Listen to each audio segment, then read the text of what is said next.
Good morning, Brevard. I'm Cherie Goldsmith, and I have the pleasure to be here with Joy Resor. Did I say that right? Yeah. Okay, good. Joy is here to talk to us today about her business, Joy on Your Shoulders. So Joy, tell me, how long have you had this business and what inspired you? Thank you. This has been going since 2011, and really I have to go far back to name the inspiration, which is that I have been a very wounded child, bless my family, and in my 30s I wrote every day a prayer in my journal to become the joy I am created to be. I knew I didn't want to live my life with a bag of wounds on my back. And I found my life changing and me being led to books, classes, so that I could heal what I needed to heal.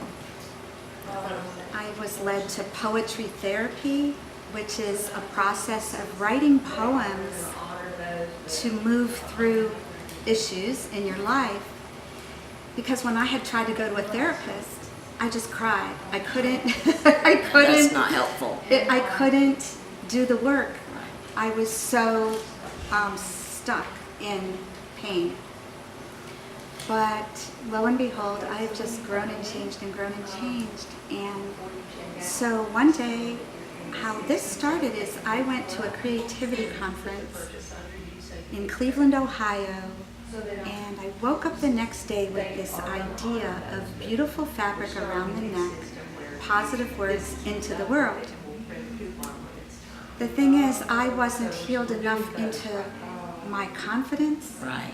I wasn't healed enough into being able to do anything with it until 2011. Okay. Or maybe it was 2010 that I was studying to become a spiritual director. Okay. I was in a program. Halfway through that program, I was able to birth the first wares from Joy on Your Shoulders, like this one. This is can be worn around the shoulders. It can be draped anywhere that you want to drape it.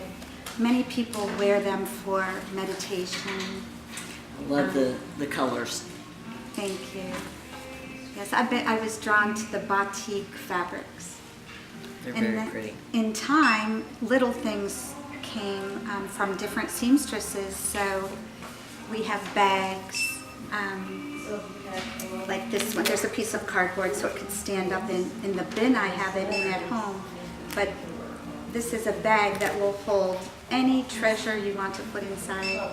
A lot of people use them for sunglasses. That's what I was going to say. It would work perfect for that. Yeah, or for reading glasses. People use them for tea bags and for sacred stones and different things. Very nice.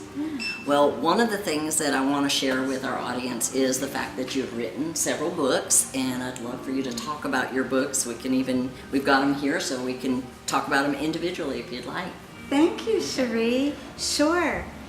This first one, Go Enjoy an Alphabetical Adventure, well, I'm divorced, as I know many of us are divorced, and in my first post-divorce relationship, I call it, when he and I broke up, he said, instead of you moving out, what if I moved to the lower level of the house? Okay. So we continued sharing the house.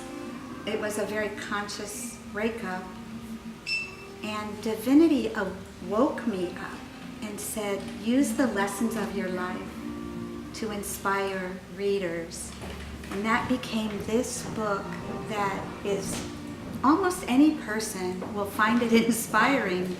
It's got some pieces of stories from my own life, Okay. encouraging the reader onward in their life.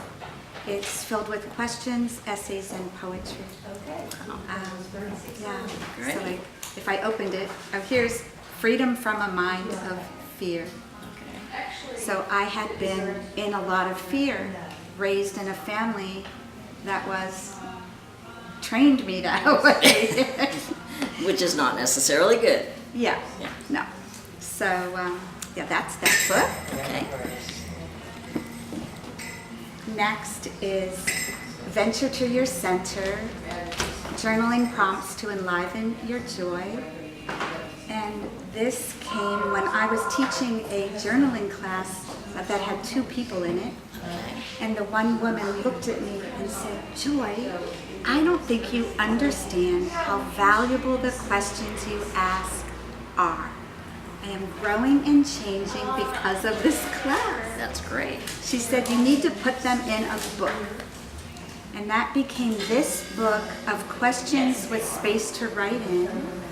Here I opened it to the page, and natural. What does the word natural bring to mind, to heart? Do we move in the world as our natural selves? Do we pretend? Do we allow others to be their natural selves, or do we require them to straighten? Why don't we give ourselves and others the chance to be as natural as we truly are? What ways would you like to become more natural, and what will this mean to you? And then there's space to write.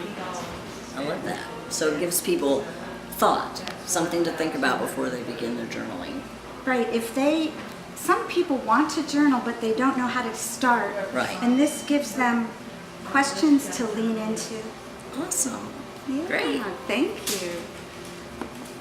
And this one's adorable. Thank you. People are loving this. It's designed to shine. Read aloud rhymes for any size heart. And this book simply arrived. I'm a highly creative person connected to divinity who receives books. And so I opened it to this page. Shall I read that? Sure, go ahead. This rhyme on time. Are days a big rush? Is there too much to do? Can you take a fresh look at time's rusheroo? Consider a change. Get set in the night. Turn, oh dear, not morning, into one of delight. At ease, at a game, allow time to play. Time loves to expand with joy through the day. Be present, wake up to moments, my dear. Then time is a blessing, a reason to cheer. I love it. I love it. Thank you. And like you said, this was sort of designed for children, but with the thought of the parents in mind, to give them thought while they're reading to their kids. Yes, Right? as it was coming, I realized, oh, this is a children's book that will speak to whoever's sharing it with their child. That's awesome. And I've had people who don't have children at home buying the book because it also speaks to the inner child of any person. Gotcha. Yeah. Okay.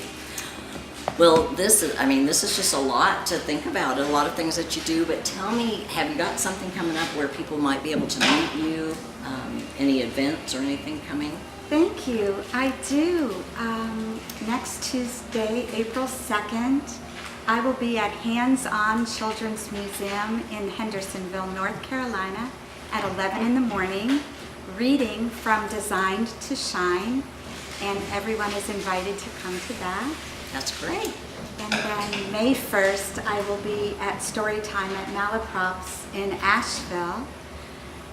And I'd like to name also where my books are available. That's what I was going to ask you next. Yes, that we're here at Highland Books today in Brevard, right on Main Street in their new location, which is exciting. So tell me where else they can find your books. Yes, besides here, my books are at Asheville Emporium with my cloth wares. This is on Wall Street in Asheville. And I'm heading to Spruce Pine on Saturday. There's a store there, I forget the name of it, that wants my things. Is it a bookstore? It's a gift store. Okay.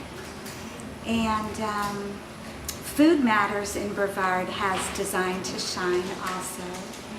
And in time, my books will be in other places, and anyone can write to me to receive signed copies. Oh, great. Yes, to write to Joy at Joy on Your Shoulders for signed copies. And they're available on those online ways for people that like to click. Oh, and also indiebound.org, independent bookstore. You could actually walk into any independent bookstore and ask them to order my books. Okay, good. Yeah. That's great information to have. Thank you. I like to support independent bookstores when I can, and I have been known to click on Amazon because the ease of that. Yeah. So that's good to know. I appreciate it. Well, Joy, we really appreciate you being here today. Thank you for taking the time to sit down with us and talk to us and the audience. And we look forward to seeing what else you do out in the future. Thank you, Cherie. Thank It's been great. It's good to see you. Thank you.